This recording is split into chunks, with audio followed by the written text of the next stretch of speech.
श्री जी, steno Vrindavan, जय श्री राधे। संपादकीय जागरण 25 फरवरी 2021। गति 140 शब्द प्रति मिनट।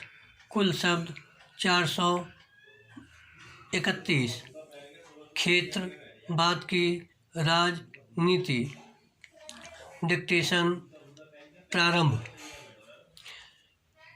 तिरुअनंतपुरम में आयोजित एक कार्यक्रम में उत्तर दक्षिण की राजनीति से संबंधित राहुल गांधी के बयान पर कांग्रेस के प्रवक्ताओं को जिस तरह उनके बचाव में उतरना पड़ा, उससे यही साबित होता है कि वह एक बार फिर ऐसा कुछ कह गए जो उन्हें नहीं कहना चाहिए था। राहुल गांधी ने खुद के 15 साल तक उत्तर भारत से सांसद रहने का जिक्र करते हुए जिस तरह यह कहा कि केरल आकर उन्हें लगा कि यहाँ के लोग सतही राजनीति करने के बजाय मुद्दों की राजनीति करते हैं, उससे तो केवल यही ध्वनित हुआ कि उनके हिसाब से उत्तर भारत वालों की राजनीतिक समझ वैसी नहीं जैसी दक्षिण भारत के लोगों की है। बराम यह समझ आता है कि राहुल गांधी संसद में केरल का प्रतिनिधित्व करते हैं और इस नाते उनके लिए यह आवश्यक हो जाता है कि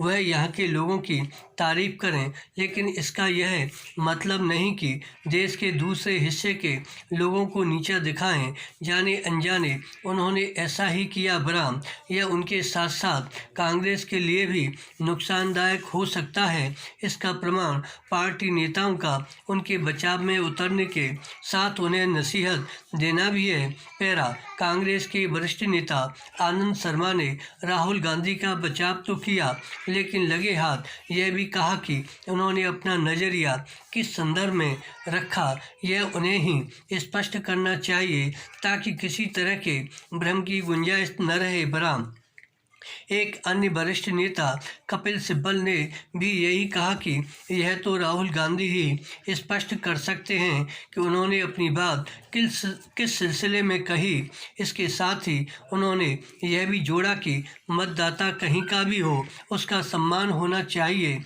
साफ है कांग्रेस के वरिष्ठ नेताओं को भी यह आभास है कि राहुल गांधी ने लक्ष्मण रेखा लांघकर बेवजह उत्तर बनाम दक्षिण का सवाल भी खड़ा कर दिया। यह ठीक नहीं कि कांग्रेस सरीखा राष्ट्रीय दल क्षेत्रीयता को हवा देने वाले क्षेत्रीय दलों के नक्शे कदम पर चले। इसके नतीजे अच्छे नहीं होंगे। राहुल गांधी को सोच समझकर बोलने की सख्त ज़रूरत है, क्योंकि अभी हाल में जब वह असम गए थे तो यह बेतुकी बात बोल गए थे कि यहाँ के चाय मजदूरों को तो मामूली मजदूरी मिलती है, लेकिन गुजरात के व्यापारियों को पूरा चाय बागान ही मिल जाता है। इसी तरह तमिलनाडु दौरे पर उनके ऐसे बिगड़े बोल सुनने को मिले थे। यहाँ के लोगों को दूसरे दर्जे का नागरिक बनाने और उनकी भाषा एवं संस्कृति को दबाने की कोशिश हो रही है। कांग्रेस क्षेत्रवाद की ऐसी ओछी राजनीति करके अपना और नुकसान ही करेगी। धन्यवाद। श्री हरदास।